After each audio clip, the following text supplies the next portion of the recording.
Hello everyone and welcome to a brand new playthrough from the Miscreant broadcast. This is Dragonball Z Budokai. We're playing the HD version of it. And it promises not to be bland. Shut your face. As you can tell by the brighter, nicer textures, the nicer just everything. Yeah. Can you not slurp your coffee? I've got tea, so you're already fucked up twice. It's going well. So what we're going to be doing for this playthrough is just going through the story mode, really, and this is kind of a big childhood game for me. I mean, like I've played a lot of Dragon Ball games, but this was the very first one. Yeah, I can't really second that fact, but carry on. So now, unfortunately, people know a lot about the HD collection, know that the music has all been changed. I can't really do anything to fix that. All I'm going to say is a lot of work. All I'm going to say is the music sucks. Let's move on from it. Yeah. And something's really odd. Because I own the PAL version, none of these cutscenes were here. These were all done specifically for the US release. Because the US version has the opening. As we saw, I've left all that in. Had a shot-for-shot remake of the Chala Head Chala with the track. Yep. Using these cutscenes. Right. It was not bad. I'll see if I can find it a bit later on. We can watch it. Yeah, some of it is a bit not good, but it's you know what? For a video game from the early 2000s, this is shockingly close to what the anime looks like. It's not bad. And I would say if you're gonna start with Dragon Ball games and you haven't really played anything and you don't know anything about Dragon Ball. I mean, George knows a little bit, but you haven't watched the anime from start to finish, have you? I haven't got to the end of it, no. I've seen a fair amount on, the abridged stuff or whatever. But, and read a fair bit. But this basically gives you the gist of what the story is. None of the nuance of it. It's just so this kind of thing.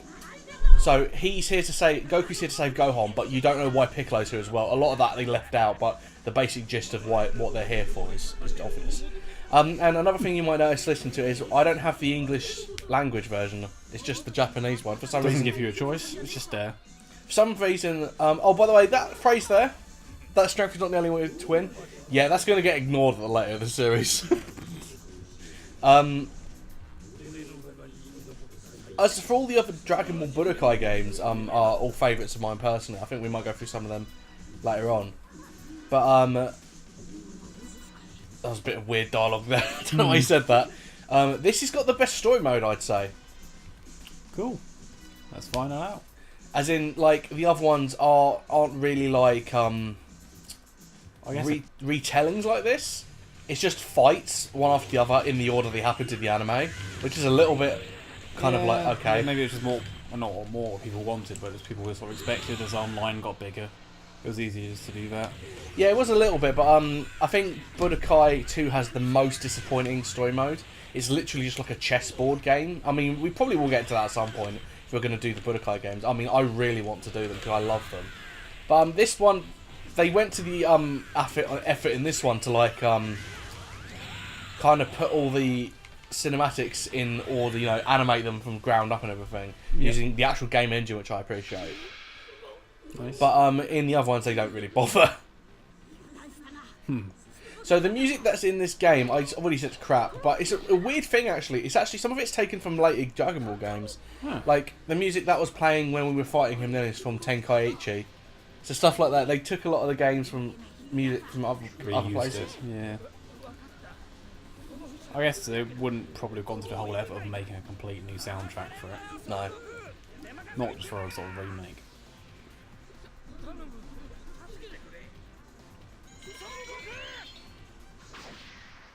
Oh dear. Oh no.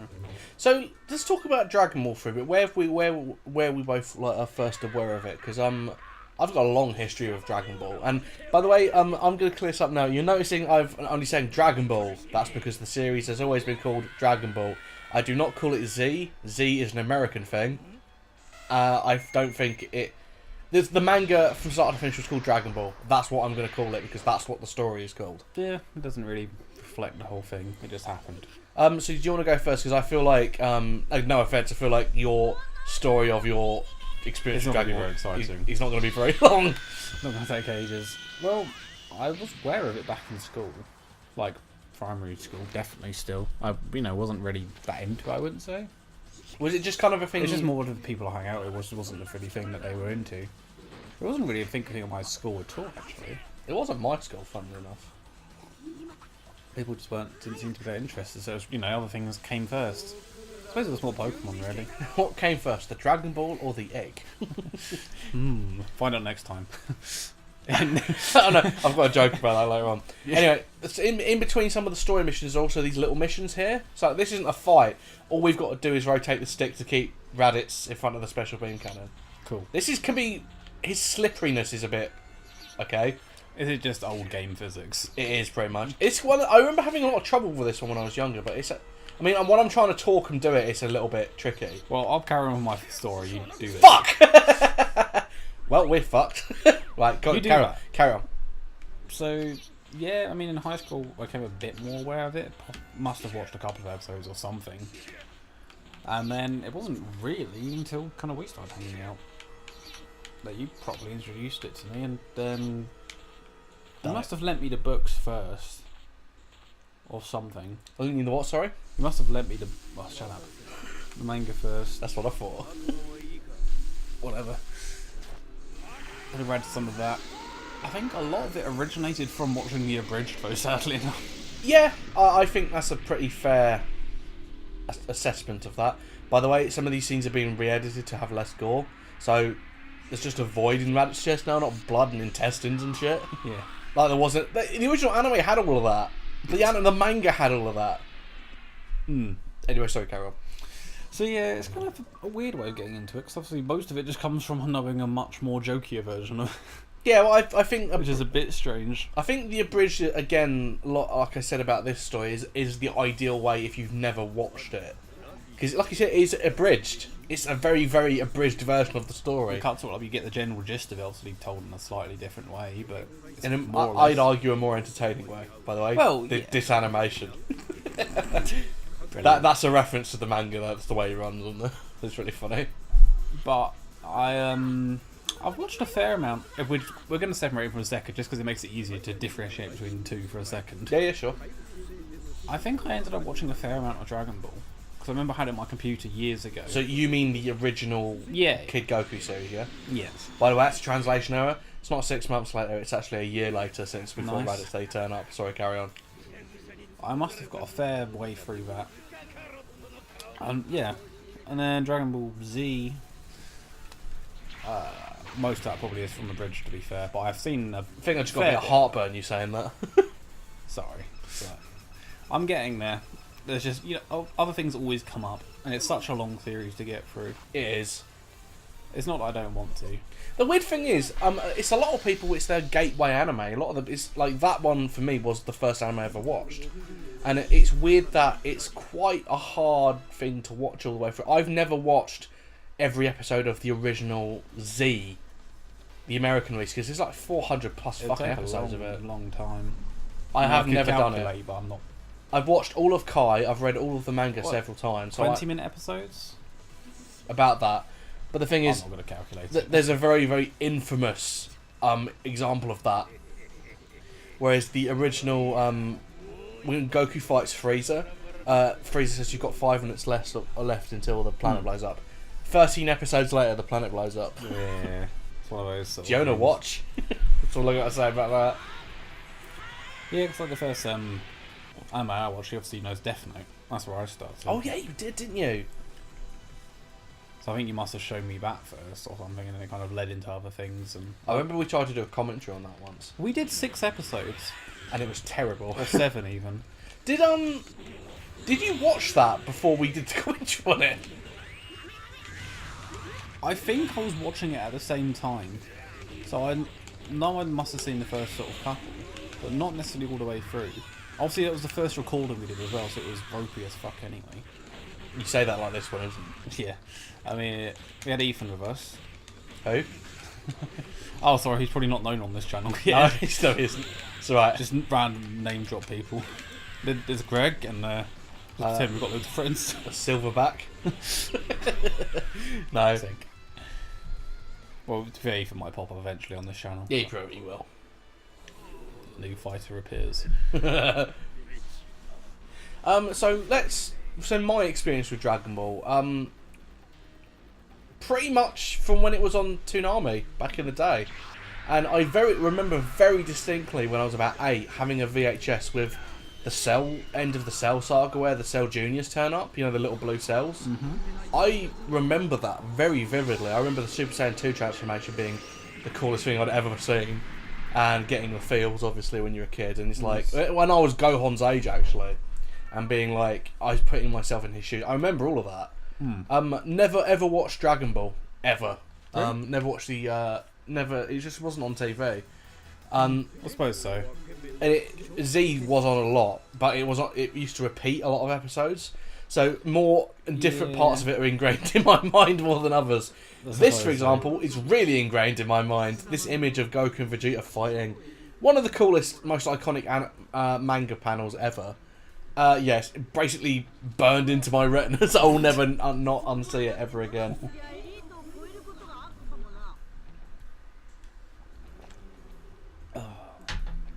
And it kind of went from that. I remember because I loved the anime.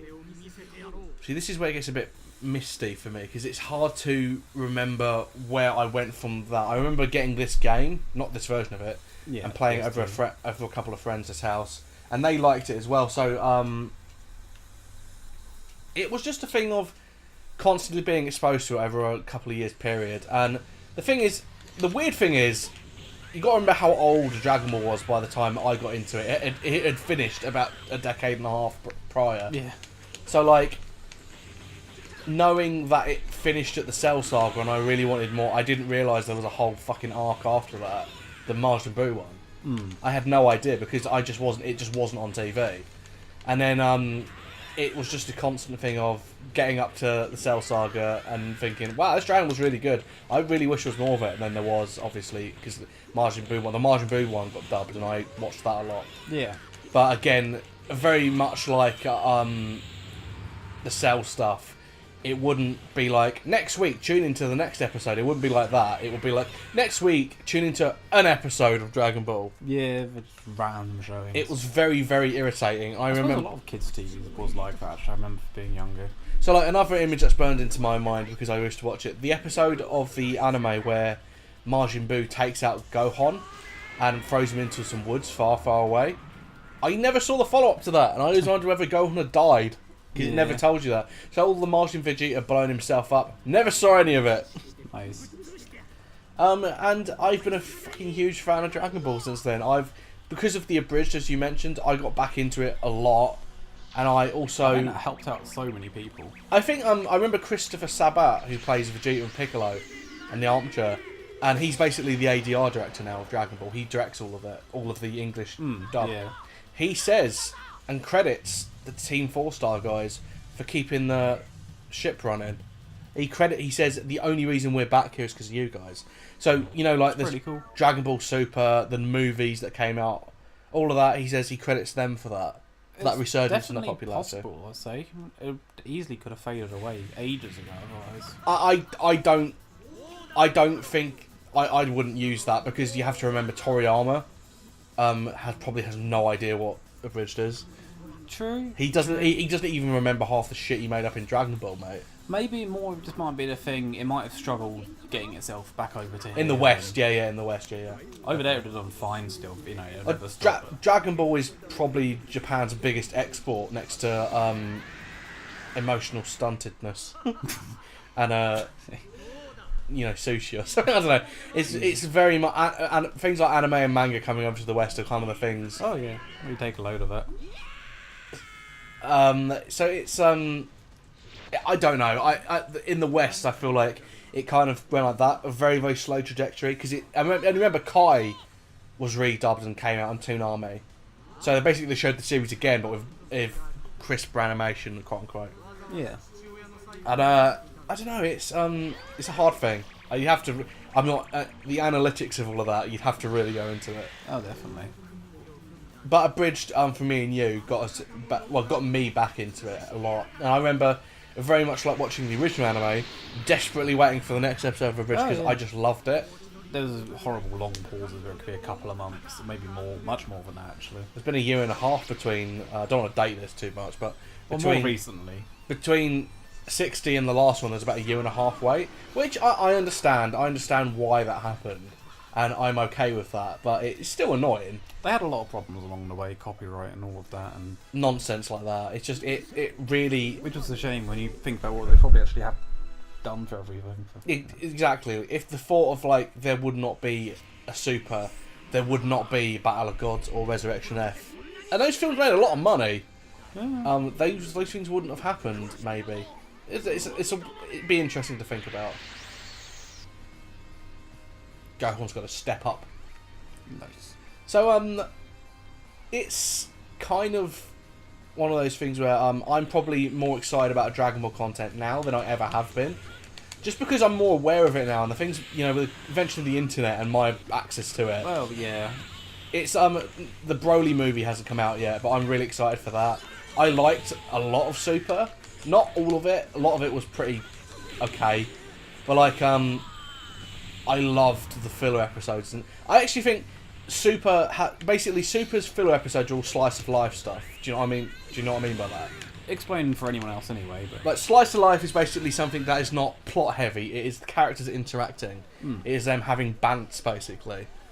So for instance, one episode will be about Goku. Goku has loads of crops. How will he get them to the market? All of that is entertaining as fuck in Super because the characters are just wonderful. Yeah. And so like other things that could be horribly boring, and you could just see, okay, they're just filling some time here. Z has a lot of really boring ones, like Goku and Piccolo learning how to drive just isn't that interesting to watch. So for instance, a one in Super that I really, really enjoy is what is it? The baseball episode is hilarious. Has so many nice references as well to previous Z stuff. And the thing I really like about Super is all of this power is the only thing that matters. Nonsense removes all of that. It has the original essence of what Dragon Ball was about. It's about bravery, power, and technique. It's not about how strong you are. This is an example of that. Yeah. Goku and Vegeta in this fight, Goku would have lost if there hadn't been help and teamwork and technique. Yeah. This is why I like some of Super, and I hate some of the American audience for Dragon Ball. Some of this, Goku Super Saiyan transformation, he's 50 times more powerful than anybody. It's like, I don't care about it. It's not part of the fucking story. It doesn't matter. It really, really does. Stuff like that really winds me up, because it's like, it mean effectively you're saying nobody else in that entire cast matters besides Goku. Pretty And much. it's pretty much what Toriyama did in the last half of the anime, last half of the manga, sorry. Shame. So, what about Dragon Ball video games? What's your experience with that? Much less. Like, it's only been recently we've really sort of played them. Because anything you've ever shown me basically is kind of it. Cool. This Kind of sucky. This So, dialogue is really awkward. yeah. So I don't know, 5 or 6 years ago we played. What's the one I've got again? See, that's not a good Oh, sign. Burst Limit. Yeah, that was the first one we ever played. That I own Xenoverse 2. Haven't touched it yet, have you? I've done a bit on the Switch. What do you think of it? It's not bad, not bad. I haven't touched it. It's alright. You know? Like I said, I haven't done a lot, but I've done a bit. Other things sort of came out, got in the way. So, we haven't actually finished the Saiyan Saga yet. From what I remember, I think there's some bonus episodes, so we're going to do those before we go to the next part. Yeah, we're only 20 minutes in, by the way, and we finished the Saiyan Saga. Nice. Zoom in for it. This will be one episode on the anime, and just think about that. How quickly we zoom through that. Crazy, isn't it? So what I want to do with this is, at the end of this, when we have unlocked all the characters, then we'll do a versus. Yeah, you wait until then. It makes more sense. It's a bit crap with 4 and 3 stages or whatever. Do you get more stages, or is that it? Yes. Oh, God. I was gonna Oh, say. I think it's going to go straight into the Namek Saga. We'll see what happens. So weird it's not an English dub. No, it's annoying because I know one exists and I know it's in a different version of the game. There was Popo. There's Popo. An oddly, potentially racist character. It's fine, he turned purple. If there's a series that also got me back into Dragon was Dragon Ball Dissection. I mentioned this to you earlier. Yep. It's a YouTube. Everybody go and watch it. It's fucking brilliant. I mean, he goes through the entire story. Not now though. Wait till you finish. No, this video. watch this first, obviously. So one of the things that really kind of stuck with me, there's Dragon Ball manga on the table though. I only just noticed that. I love this when he's in the hospital. Yeah, boy. Nice. Oh, there's little factoids that I love about this. So, see there when he's using the kin tone? That's the last time he ever uses it in the manga. So you never see him use it ever again. Okay, so Dragon Ball Dissection exposed me to a lot of things. The idea that it's not called Dragon Ball Z, it's called Dragon Ball, so therefore I now do that because that's what it's called. And Goku being called Goku, not Goku. It's little things like that that kind of I enjoy about it. It kind of gives you a lot to think about.